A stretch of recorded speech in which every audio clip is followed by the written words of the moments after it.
السلام عليكم ورحمة الله تعالى وبركاته. كسر هذا برنامج كان عصب حكمتها نوها إذن صاحولين وولالكيني أتلسعتين محمد علي آدم كبوشوعا.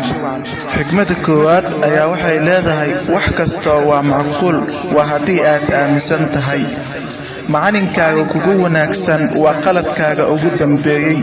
wax kasta oo aad koriyooto ma helaysid kaliya waxaad helaysaa wixii aad beerato. wanaag horumarso si markaa lagu wanaajiyo. qof kasta guul waa uu rabaa, laakiin waxaa guulaysta qofka daneeya guushiisa oo kaliya. aarsigaaga ugu weyn ee aad ugu aarsan karto dadka ku xumeeyay waa inaad iska cafisaa. dhoola-cadayntu waa jawaabta ugu fiican ee aad siin karto cadowgaaga. ha koriyoonin wax aadan haysanin ee kuwana waxaad haysatid.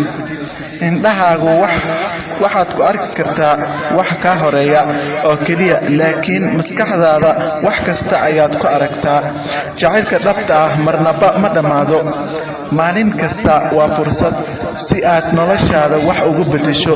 halkan ayaan ku soo hakinayaa qaybteena koowaad ee xikmado. kala soco YouTube channelka ah Maxamed Nani Tube.